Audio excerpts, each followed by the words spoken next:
So here's the latest video. What I've decided to do is I'm going to put Strikeforce together as a tag team.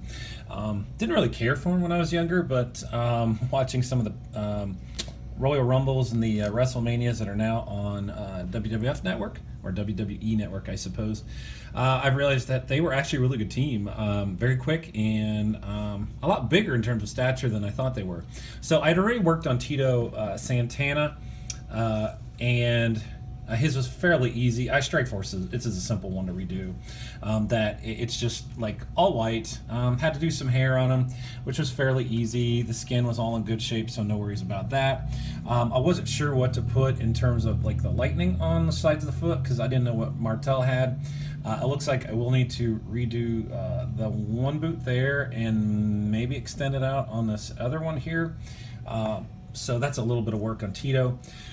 Rick Martel came the other day. I think he came all the way from California, so it's going to be mostly a hair redo, which will just do like a lighter brown color, and then as well as just white. And I see that his lightning is actually in really good shape, so don't have to worry about that at all. I don't see anything on his pants other than just a little bit of white, so this one will be a real quick fix.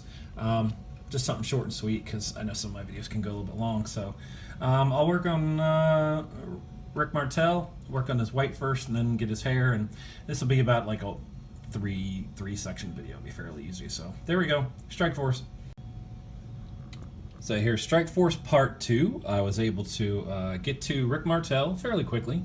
I worked on his white, which was pretty easy. It's just simple old white. Do note that he does have red lightning bolts that I do want to go over again. Got to find some kind of red that's going to go with it. And then I worked on his hair, which actually turned out really well. I do have to get his eyebrows yet here, so I'll get them in just a second. His hair was a combination of pavement, brown oxide, and nutmeg brown. Mostly pavement. I accidentally screwed up and put too much of that in, along with the brown oxide to begin with. And then I finished it off with nutmeg brown to bring a little bit more of a brown out. And I'm actually really happy with it. I ended up taking the hair color there and applying it to my Roddy Piper figure as well. So I'll do the lightning bolts here and his eyebrows, and Rick Martel's pretty well done. Here's Strikeforce completed. I put a final coat of Mod Podge on each of the characters after I went back over the white and did their different stripes that they have. I had to hand paint each one of the little lightning bolts.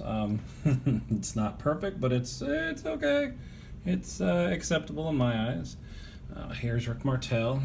He's all finished. Definitely looks a lot better than he did. I did clean up some of his marks with the nail polish remover. Had to do his lightning bolts on the side of his shoes, and there's one right there. So pretty happy. I've got tag belts coming for him at some point. Been waiting on those now for a couple weeks. Thank you, U.S. Post Office, for not getting those to me very quickly. But anyways, it's a separate issue. So there you go, Strikeforce. That was my little project for the day. Next up, I have Roddy Piper that I'm going to do in a blue with a little panther on his shirt. Coco's been lurking back there for a while. I need to finish Smash of Demolition, and then I just got a $1 Million Man, so I need to get him worked on because he's got his $1 Million belt coming too. So on behalf of Strikeforce, thanks again for watching my videos.